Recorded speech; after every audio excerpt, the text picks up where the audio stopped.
So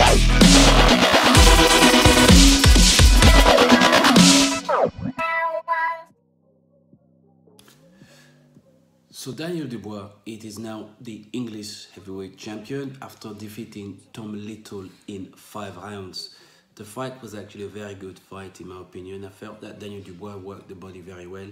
He was very light on his feet, you know, and from the get-go, he felt that the Dubois' strategy was to chop down Mr. Little into a miniature version of himself. And during the fourth round, we actually saw Tom Little go down to the canvas after, experiencing an excruciating pain from the body shot that, Daniel Dubois inflicted on his opponent. Daniel Dubois, known to be a heavy-handed, heavyweight hitter.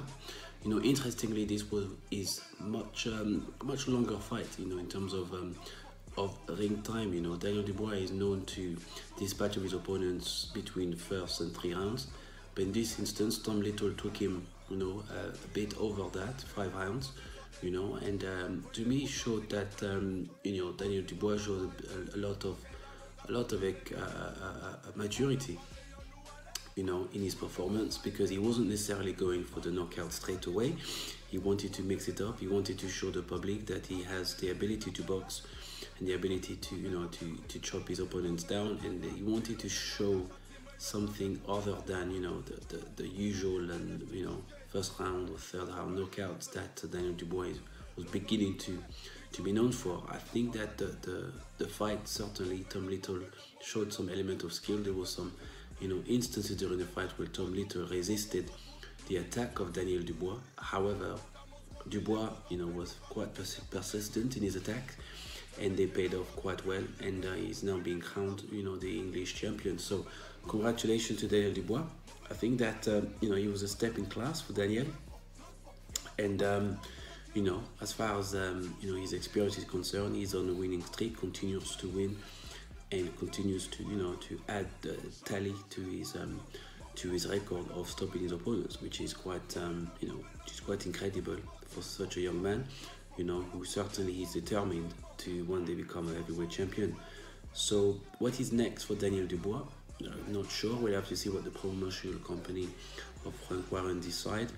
Perhaps there may well be some title defenses, maybe a Commonwealth title, that could be on the horizon, some kind of international title. But it will be good to see where Daniel Dubois takes his next steps. We would like to see Daniel Dubois perhaps, taking on some past opponents, some interesting heavyweight fighters that would give him a bit of a, that would provide him greater experience, I guess, but also give him the opportunity to showcase his true talent. He's certainly a dedicated young man. We know that Daniel Dubois and his father, have been training for a very, very long time, since Daniel was a teenager. Therefore, his boxing is certainly what he wants to do. And again, it certainly reinforces the fact that the UK is producing some, very good, interesting heavyweight talent. There's a cesspool of talent in the UK right now. You have the likes of Dubois coming through. You also have Daniel Dubois, of course, Anthony Joshua, le champion du monde. TYSON Fury is also very there. Dyanmite is also very much part of it.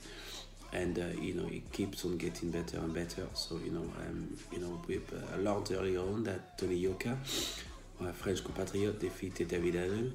So that's also a very good prospect for us, the French. We've not had a heavyweight champion over a century. So therefore Tony Yoka is certainly the great French hope. And perhaps Tony Yoka and Daniel Dubois could be a very good fight. I'd like to see that fight happening. Both young fighters, both heavy fighters, willing to go there, and one day become recognized as true champions. So for me, I would like to see a matchup between Daniel Dubois and Tony Yoka. That would be a very good fight. Certainly a fight that would command a bit of attention, between the French and the British public. I think in England, not many people know Tony Yoka, except for when he beat Joe Joyce to become the world, you know, Olympic gold medalist champion. But Tony Yoka has a very good background, you know, when it comes to boxing. He's been boxing for a very long time, and he's been world champion and Olympic champion. So therefore, you know, George West and the rest of the people in the know will be aware of what Tony Yoka is. But from a popular point of view, Tony Yoka is not quite the, you know, the household name. But I'm sure that being French and charming, you know, he will win the hearts of many people, particularly the women. But it'll be interesting to hear for your comments below. You know, don't forget to share and subscribe. And until next time, à la prochaine. Pascal, Pep Talk UK.